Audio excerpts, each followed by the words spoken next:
As you talk about praxis, even in your explanation just now, we can see it's the reflection, it's the action, it's the reflect, and they're influencing one another and informing one another. Now, you shared that there are some distinctions between solidarity, cause, allyship, and volunteering. Yeah, yeah. So I used to work for the Mexico Solidarity Network, as it was named then. We ended up changing the name when we opened a new study abroad program in Cuba as well as Mexico.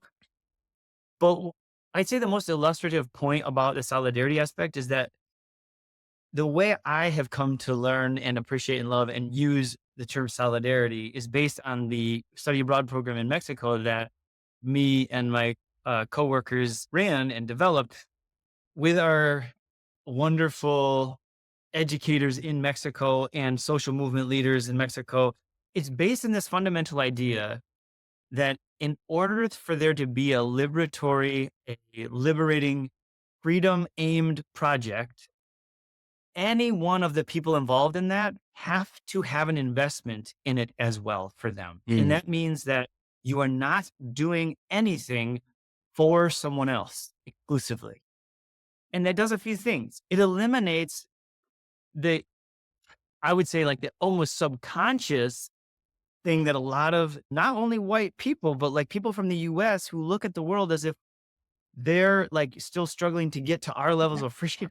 And again, this is popular sometimes in activist and leftist circles too, is that there needs to be investment in a way that you're implicated in that isn't only doing something for someone else, such that you have something that is good for you to do, so you're not doing it and you can avoid the trappings of white knight saviorism and can get really comfortable with the idea like people fighting for indigenous rights in Mexico matters to me. Why?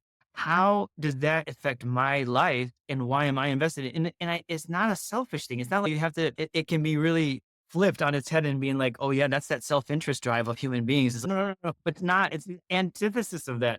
It's to say, I have a responsibility. I feel accountable to people in a way that's invested.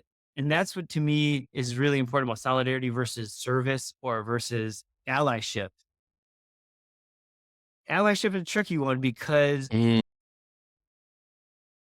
it's something that I agree with people, like, no one should be claiming themselves as an ally. It should be something other people can say if they want to, but I still think that, like, an example would be when I went to Mexico to learn about Mexican social movements, I was really involved on our campus at Grand Valley with anti-racism workshops and speakers and panels.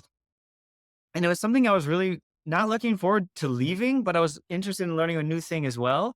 And that when I went to Mexico, I missed being involved with those struggles at Grand Valley. And I find a lot of current higher ed students that are interested in social justice when I'm talking to them about studying abroad.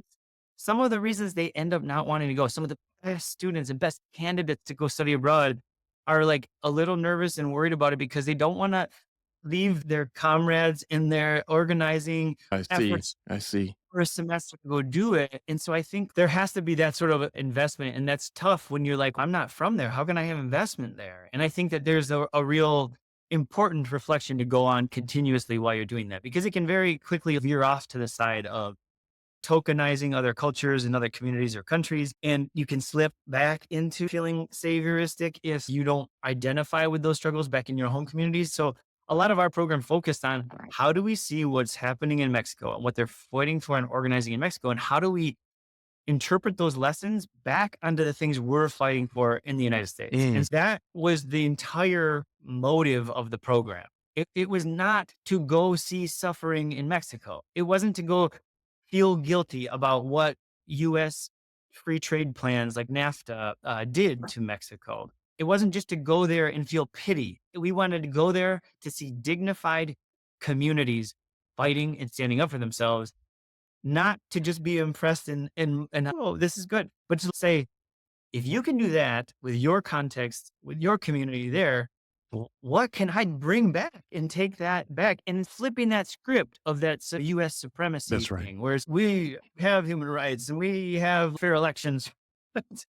So try to demystify that and also give a lot of credit to people and places that are fighting and have been fighting for a really long time.